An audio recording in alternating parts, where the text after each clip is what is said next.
What's up guys, I'm back with another video. This one's going to be about my boxed PowerMac G4 Cube and just my thoughts on this type of computer, because I always try to give my thoughts on computers. I don't think I've given my thought on iBook clamshells yet, so I might make a video on that. I've given my thoughts on iMac G3s. I don't think I have a specific video other than the one about how this iMac G3 saved Apple. And how they changed the world of technology in the late 90s, early 2000s. So if you want me to make a video on explaining that, I sure can. But let's get on with the Cubes video. So I'm going to turn it on right now. It is a PowerMac G4 Cube, 450 megahertz. I believe someone's added more RAM to it, other than me, obviously. This is the second time I've had the computer on since I bought it 3 months ago, sometime in June. And all I did when I got it was reinstall macOS 9. So, basically, I have a couple weird thoughts about this computer. So, this computer didn't really fit in anywhere. And what I mean by that is, whenever Apple unveiled a new product, they always had their consumer lineup and their professional lineup. They had their iBook G3 and their iMac G3, and those were directed at consumers, like the average consumer who would just be buying a computer. Then they had the PowerMac G3 and the PowerBook G3, which was directed at the professional lineup, so offices, stuff like that. And same thing when the G4 processors came out. They had the iMac G4, PowerMac G4, iBook G4, and PowerBook G4. But this didn't really fit in anywhere. And that's the main thing with this computer. It didn't really fit in anywhere. The only people that would maybe buy it were professionals who just kind of wanted something interesting sitting on their desk, or someone who had a decent amount of money who just wanted to spend on, again, something that's interesting on their desk. Because this computer is not even well spec'd, right? It's only a 450 megahertz, which is not great. See, no, I was wrong. It's only got 128 megabytes of RAM. This would not be a very practical computer to buy, because it was very expensive. You could have bought an iMac G4, 700 megahertz iMac G4, and it would have been faster than this. And it would have been more practical, because all you would have had to do is pull it out of the box, set up your keyboard and mouse, and plug it in. There you go. This, you got your computer, you got your screen, you got your keyboard and mouse, you got speakers, which I didn't take out. And then these things didn't have a fan, so they got very hot and would overheat. So I thought that was a little weird. Now, I'm not saying that I don't like them, because I do. I do find them very interesting. It's a very odd thing, and I think that's why they weren't very successful, was because Apple didn't really, market them to certain people. It was just kind of, here's this square computer that looks kind of cool. It's very small, and it has no fan. And everyone was like, wow, it's clear. Very cool. And then people used it, and they're like, okay, this is a lot of money for something that's not that fast. And that's why it's extremely rare to find one of these in general, and then one of these with the power supply, and then even further, one of these with the box. So, as I mentioned in the previous video, I was debating selling this. I don't think I'm going to. I'm going to keep it. It'll sit in its box in my closet.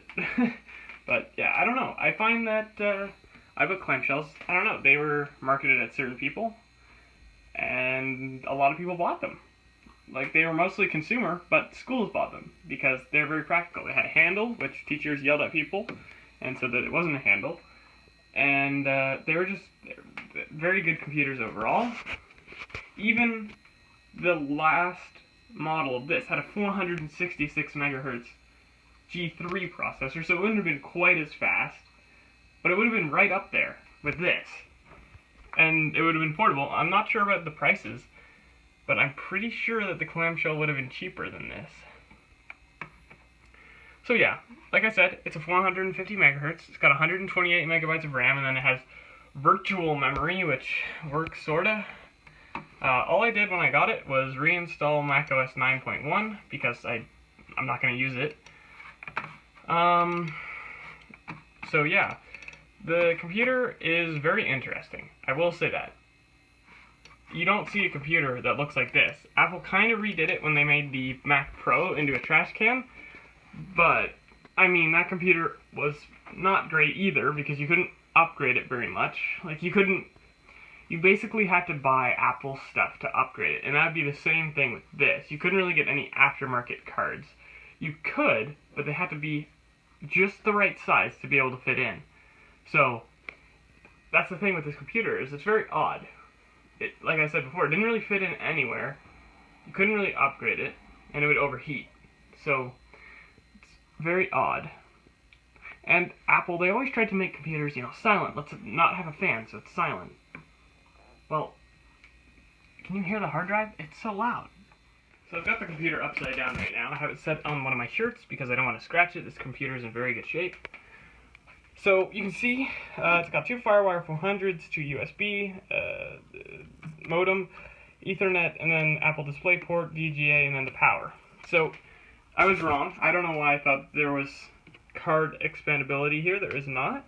So basically, how you get inside the computer to upgrade RAM, hard drives, stuff like that, press this handle, it comes up, and then that's that. And I'm going to set this over here. So, very carefully, there we go. Okay, so we've got the hard drive right there, which I don't remember the capacity, but it's not large. It's going to be like 20, 40 gigabytes, somewhere like that. Then we got the RAM, which we have 3 slots for some reason, not 4 or 2, but 3. And we have 1 piece of RAM in there because I don't know. I haven't upgraded it, and I don't plan on to upgrading it because I don't use it ever.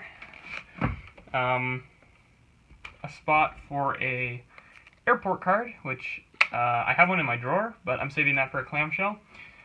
And yeah, that's about it. So you could upgrade-wise, you could put, I think, 2 gigabytes of RAM, 2.5, I don't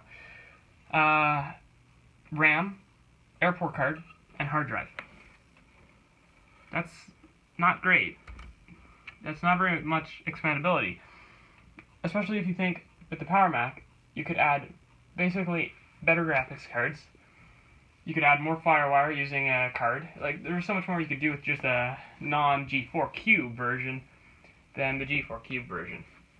So yeah, it's a very interesting computer, and I'm assuming that is why not many were purchased, just because nobody really wanted it, other than people who just were like, oh, I'm going to spend the money on it and put it on my desk.